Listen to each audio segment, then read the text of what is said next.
DIYers, what's going on? Mike Boards with the Mike Boards channel. Thank you for watching. Hey, in the event that you unwinterized or de-winterized your irrigation or drip line system and then you encounter freezing temperatures, we are going to talk about what you need to do precaution-wise to alleviate any damage to your system. Let's go outside and take a look.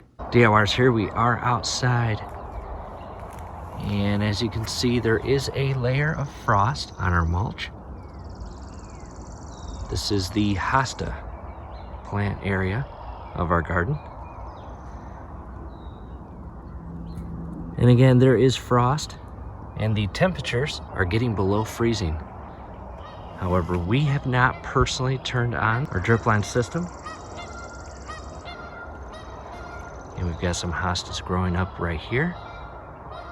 Again, as you can see, the frost layer is very present.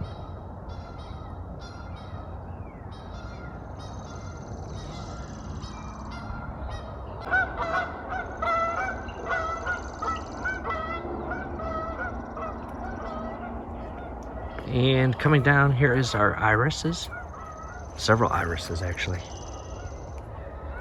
However, you can see just a little bit of frost on our little lily plant. It is beginning to thaw. So again, as you can see, our entire garden, top layer of the mulch, has frost on it. Temperatures got down to about 29 degrees last night. Not good if you have your drip line system already turned on and your entire drip line hose is filled with water. As we continue on, we come to this section as you see here, and we have exposed drip line system.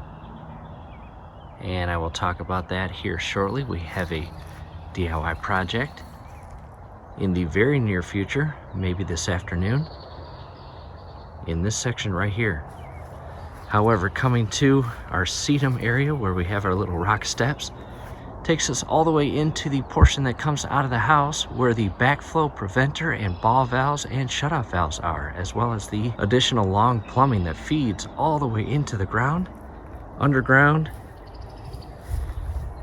to our control box. As you see, irrigation system valve and zone 1 and 2 feed their respective ways. However, coming in, I want to focus on the backflow preventer, ball valve, and shutoff valve system. As you see, it's the only thing exposed. The entire plumbing from the ground up is insulated. And I have a towel. I'm going to wrap that towel around the backflow preventer because the last thing you want, DIYers, is that to freeze. That will damage the backflow preventer and ball valves, and you do not want that unfriendly bill or cost to have a new one installed. So I will wrap that towel around and show you what it looks like. Now to a close-up. Again, the backflow preventer up top, you got the ball valves, you got the shutoff valves, and you've got this valve over here. Again, the plumbing itself is very well insulated. And I've got tie straps that hold it in place and secure it all the way down into the ground and mulch.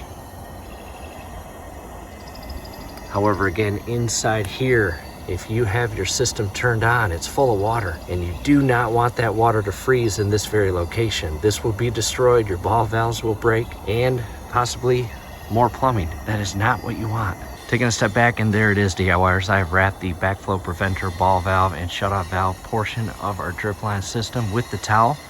And that's just one towel, DIYers. I recommend a second towel for added insulation. And in addition, you will want to apply some duct tape to really seal that towel around this portion of the setup. The last thing you want is a gaping hole like that that allows freezing cold temperature air into that section and freeze it. That would not be good. So really wrap it good. Not too tight, you don't want to damage anything, but really wrap it in a way where you are protecting it from freezing. Because again, water inside here will freeze and destroy the internal diaphragm, the ball valves, and possibly the shutoff valves. And that is not what you want. It will get very unfriendly price-wise to have that portion of your system replaced. So again, I wanted to show you that. Really wrap that towel, and not just one, 2 towels. Wrap it with duct tape or bungee cords and really create a insulated cover or wrap around that setup or system. And that's all I wanted to talk about in this video, DIYers.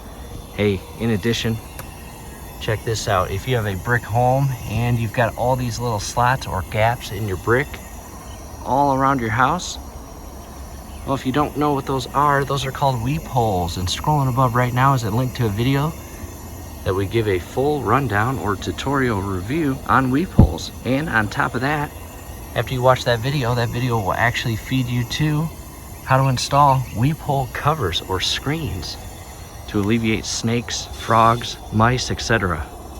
into those little gaps or slots or weep holes, and getting in between the brick portion of your home and the inner wood frame, where they can then make their way somehow into the house, and that's not what you want. And from here, I want to hop out of the garden and talk about our project ahead. However, before we go, again, we have not turned on our drip line system, nor have we pulled out the garden hoses. And down below in the comment section, as well as the description section, will be links on how to winterize the garden hoses and the spigots, and unwinterize or de-winterize them. Out of the garden now, and I want to talk about, again, the exposed portion of our drip line system. As you see right here, that is a garden staple, and over time it actually has raised. We can kind of push that back down, and those staples are used to secure the drip line system into the soil or ground to alleviate it from popping up.